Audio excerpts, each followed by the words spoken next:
Olá pessoas, meu nome é Maurício dos Reis, sou professor de Física e no vídeo de hoje a gente vai fazer a segunda parte da nossa lista 2 de exercícios sobre potência e energia elétrica. Vamos lá? Bom, no vídeo passado a gente resolveu as questões número 1 até número 5. No vídeo de hoje a gente faz então as questões de 6 a 10. Vamos juntos. Questão 6. Para dar partida em um caminhão, é necessário que sua bateria de 12 volts estabeleça uma corrente de 100 amperes durante 1 minuto.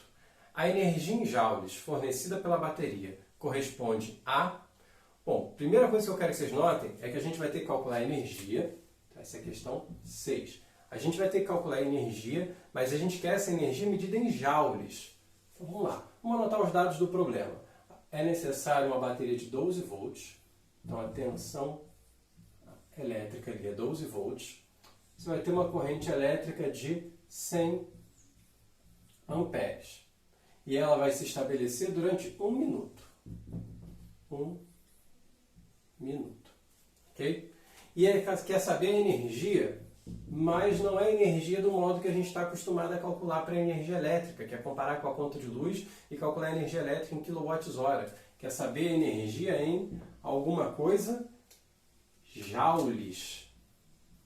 Joule é a unidade padrão de energia no Sistema Internacional de Unidades. O que significa isso então? Significa que para resolver esse problema aqui, calcular a energia em joules, a gente não vai usar nem quilowatt e nem hora. A gente vai usar as unidades padrão do Sistema Internacional, que são watt e segundo. Bom, vamos lá. Porém, para calcular a energia, potência vezes o tempo. A gente tem que saber a potência, né? E a gente não sabe. Não sabe, mas consegue descobrir. Vamos descobrir essa potência? Potência é a corrente vezes a tensão. Resolver a potência é fácil, né? Resolve um π. Potência vai ser 100 vezes 12, 1.200 watts. Preciso dividir por 1.000 para passar para quilowatt? Não nessa situação onde você vai calcular a energia em joule. Vamos lá. Energia então vai ser 1.200 vezes o tempo. 1 minuto? Não, porque você não pode usar minuto, né? Você tem que usar segundo. 1 minuto são quantos segundos? São 60 segundos. Então é 1.200 vezes 60. 12 vezes 6, 72. 1, 2, 3 zeros. 72.000 joules. Tem alguma alternativa escrita 72.000? Não. Todas as alternativas estão em potências 10, estão em notação científica. Vamos então passar isso daqui para notação científica. A vírgula está aqui, né? Eu tenho que trazer ela para só ter casa de unidade. Eu tenho que então chegar no 7,2. Quantas casas a gente vai ter que andar para isso? 1, 2, 3, 4. Se eu andei 4 para a esquerda, eu vou somar quanto no expoente? 4. 10 era 10 elevado a 0, agora é 10 elevado a 4 joules. Então, qual é a quantidade de energia ali? 7,2 vezes 10 elevado a 4 joules. Resposta certa, letra D. Beleza? Vamos fazer mais uma?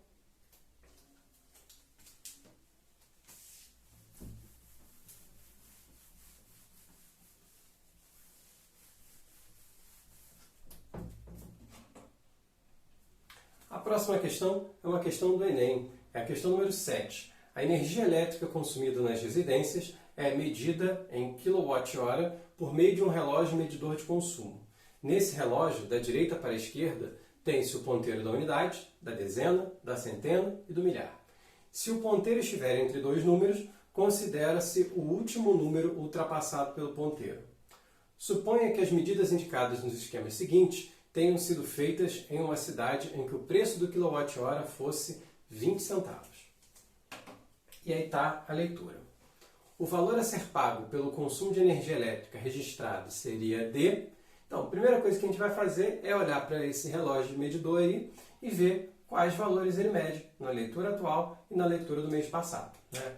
Na leitura atual, ele mede, vamos olhar os números, 2, se tiver no meio, né, entre dois números é o último que ele ultrapassou, está entre o 2 e o 3, o último que ele ultrapassou foi o 2, né? Então, seguindo essa mesma lógica, a gente tem 2, 7, 8, 3. E na leitura do mês passado, a gente tem 2, 5, 6, 3. Beleza? Vamos anotar isso aqui no quadro, então. Questão 7. No mês atual, a leitura foi 2, 7, 8, 3. E no mês passado, foi 2, 5, 6, 3. Como é que funciona isso daqui? Imagina que quando esse relógio foi instalado nessa casa, pela primeira vez, quando essa instalação elétrica foi feita, antes dele medir qualquer consumo de energia, ele estava no 0, 0, 0, 0. E aí, conforme aquela casa foi consumindo energia, aquela medição foi aumentando. Gastou 150 no primeiro mês. Agora a medição é 0,150. Só que quando virou para o segundo mês, ele não zera de novo. Ele continua aumentando. E aí então, se no segundo mês de consumo foi para 0,350, significa que ele gastou 350 kW nesse outro mês? Não, ele gastou a diferença, ele gastou quanto aumentou entre um e o outro, já que entre um mês e o outro o relógio não zera. Então, se ele parou no 350, sinal que ele consumiu 200. Né? Então, o que a gente vai fazer aqui? Basta subtrair os dois, basta encontrar a diferença entre a medição atual e a medição do mês passado. 3 menos 3, 0.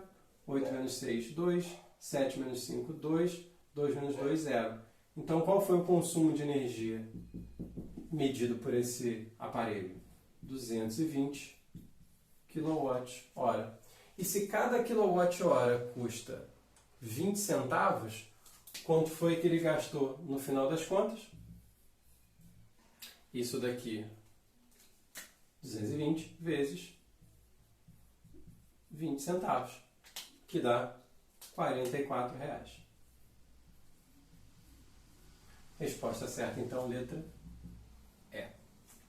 Beleza? Vamos fazer a próxima? Próxima é a questão 8.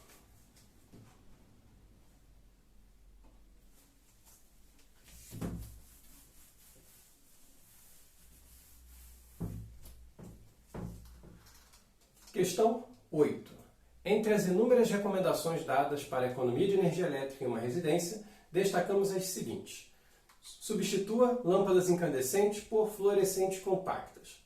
Evite usar o chuveiro elétrico com a chave na posição inverno ou quente. Acumule uma quantidade de roupa para ser passado a ferro elétrico de uma só vez. Evite o uso de tomadas múltiplas para ligar vários aparelhos simultaneamente. Utilize na instalação elétrica fios de diâmetros recomendados às suas finalidades. A característica comum de todas essas recomendações é a proposta de economizar energia elétrica através da tentativa de, no dia a dia, reduzir. Bom, vamos lá. Para a gente economizar energia elétrica como um todo, né, a gente precisa reduzir das duas uma. Ou a gente reduz a potência dos aparelhos que a gente está utilizando, ou a gente reduz o tempo de uso deles, tá bom? Se você olhar especialmente as duas primeiras afirmações, as duas primeiras dicas de economia, né, são substituir a lâmpada incandescente, que é aquela antiga, pelas fluorescentes, né, e evitar o uso do chuveiro elétrico na posição quente e usar ele na posição morna, né? Ou então evitar o uso da posição inverno e usar a posição verão, sei lá como é que é o teu chuveiro, né? O que essas duas recomendações fazem? Elas diminuem a quantidade de tempo que esses aparelhos estão sendo usados? Não, elas diminuem a potência desses aparelhos, tá bom? Tanto a lâmpada fluorescente, ela consegue iluminar a mesma coisa que a incandescente, com uma potência total menor. E a posição morno do chuveiro, ela aquece menos, logo ela tem uma potência menor do que a posição quente. E as outras recomendações? O que elas têm a ver com a potência? Né? Então, a gente imagina que a resposta certa, de acordo com as duas primeiras, que são as mais fáceis de visualizar, seja a alternativa A potência dos aparelhos e dispositivos elétricos. Sim, de fato, é a verdadeira. Vamos ver o que a diminuição de potência tem a ver com as outras afirmações. A terceira diz que é para acumular bastante roupa para passar de uma vez só. Como é que o ferro elétrico funciona? Ele não fica na potência máxima dele o tempo todo. Você liga ele, ele vai para a potência máxima e ele até que ele atinja a temperatura adequada. Quando ele atinge a temperatura adequada, ele diminui a potência dele para ele só manter. Então, se você fica passando a roupa, cada roupa de uma vez, quando você vai usar, ele fica mais tempo na potência máxima. Se você passa a roupa toda de uma vez só, ele fica menos tempo na potência máxima. Logo, a potência média de uso dele diminui. E nos outros, utilizar fios de diâmetros adequados e evitar usar muitas coisas na mesma tomada. Qual é a potência que você está diminuindo aí? A potência que você está diminuindo nessa situação é a potência dissipada na rede elétrica. É a potência dissipada na tomada, nos fios de instalação, tá bom? É a potência desperdiçada para algo inútil, né? Para algo que você não fez absolutamente nenhum uso daquilo, tá bom? Bom, então a resposta certa, letra A. O que está se visando reduzir aí é a potência dos aparelhos e dispositivos elétricos. Vamos para a próxima? Vamos fazer a questão 9? Questão 9. O Brasil tem potencial para produzir pelo menos 15.000 megawatts por hora de energia a partir de fontes alternativas. Somente nos estados da região sul, o potencial de geração de energia por intermédio das sobras agrícolas e florestais é de 5.000 megawatts por hora. Para se ter uma ideia do que isso representa, a usina hidrelétrica de Itá, uma das maiores do país, na divisa entre o Rio Grande do Sul e Santa Catarina, gera 1.450 megawatts de energia por hora. O texto transcrito de um jornal de grande circulação contém, pelo menos, um erro conceitual ao apresentar valores de produção e o potencial de geração de energia. Esse erro consiste em... Bom, galera, não sei vocês, mas para mim esse erro está gritando ali. E se você estiver estudando direitinho, esse erro deveria ter gritado na primeira frase que você leu. Quando você leu que vai produzir energia em megawatt por hora. Não é megawatt por hora. Megawatt por hora seria tipo quilômetro por hora, né? Quilômetro por hora é a unidade de velocidade. Velocidade é a distância percorrida dividida pelo tempo que demorou para percorrer aquela distância. É o número de quilômetros dividido pelo número de horas. 60 quilômetros por hora significa dizer que você andou 60 km a cada hora. Só que energia não é calculado com potência dividido pelo tempo, para ficar quilowatt por hora. É a potência vezes o tempo. Então é quilowatt hora. Quilowatt vezes hora, tá bom? Então a unidade correta seria dizer, produzir, pelo menos para explicar a unidade de maneira certa, seria dizer 15.000 megawatts hora de energia. Beleza? Então a resposta correta ali é dizer que o erro do texto é usar a unidade megawatt hora, tá? Então fazer o uso da unidade incorreta, megawatt por hora. Beleza? Vamos para a última questão, para a questão 10.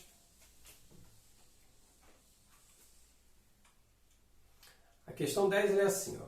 Uma vez que a produção de energia elétrica, em qualquer de suas modalidades, tem impactos ambientais, inovações que levem à diminuição do consumo de energia são necessárias. Assim, as antigas lâmpadas incandescentes vêm sendo substituídas por alternativas energeticamente mais eficientes. Naquele tipo de lâmpada, a emissão de luz ocorre quando a temperatura de um filamento de tungstênio é elevada a valores entre 2.700 e 3.300 Kelvin. Esse aquecimento ocorre como resultado da dissipação da energia dos elétrons ao serem transportados através do condutor. Aquecimento e emissão de radiação infravermelha consomem cerca de 90% da energia elétrica fornecida para a lâmpada. Com base nesse conhecimento, considere a situação representada na tira a seguir. A tira está bastante pouco nítida, né? Mas de cara dá para perceber que o camarada aí tentou colocar a lâmpada no bocal e não se deu muito bem, né? E a pergunta é, por que uma lâmpada incandescente de 100 watts a 110 volts, como usada pelo personagem da tira, queima quando ligada em uma rede de 220 volts? Bom, vamos aqui para o quadro rapidamente para entender o que acontece quando você liga um aparelho na tomada errada. Bom, essa é a questão número 10. Então a ideia é que esse aparelho foi projetado para operar numa tensão de 110 volts e ele tem uma potência de 100 watts. A pergunta é o que acontece com esse aparelho quando a tensão é ligada errada e ele acaba sendo ligado numa tensão de 220 volts. Bom, o dia a dia leva a gente a crer que o aparelho queima. Vamos tentar entender por que o aparelho queima.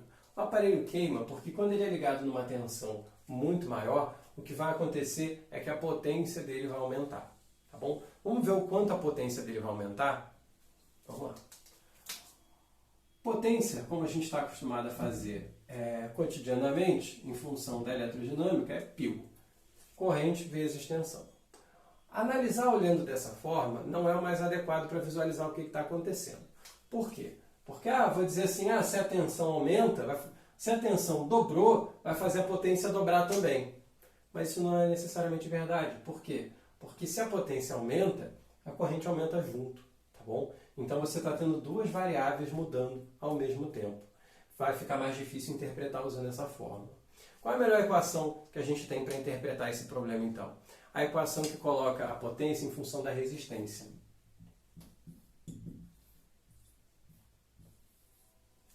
Se você tem ela em função da resistência, bom, independente de qual bocal ligou essa lâmpada, a resistência dela continua sendo a mesma, né? Então, nessa equação, onde você está querendo ver o que acontece com a potência, a única coisa que vai mudar vai ser a tensão. Olha para o fato de que a tensão está ao quadrado, não está? Isso significa que tudo que acontece com a tensão acontece com a potência ao quadrado.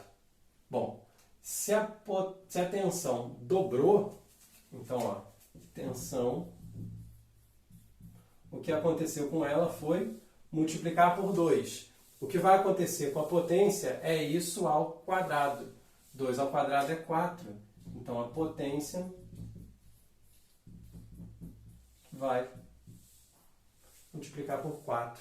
Então, se ele vai ter uma potência 4 vezes maior, ele vai dissipar uma quantidade de energia 4 vezes maior. Se 90% dessa energia vai virar calor, é sinal que vai aquecer muito mais do que deveria e a lâmpada vai então queimar. Resposta correta, letra A. Ao dobrar a tensão, a lâmpada dissipa energia a uma taxa 4 vezes maior. Beleza? Bom, galera, essa foi a nossa lista 2 de exercícios. Espero que tenha ficado bem claro, espero que vocês tenham entendido direitinho. Tá com dúvida? Ainda não entendeu alguma coisa direito? Deixe nos comentários, tanto desse vídeo quanto do vídeo anterior, que eu vou respondendo nos comentários e a gente vai estudando junto. O Enem está chegando e ele espera vocês.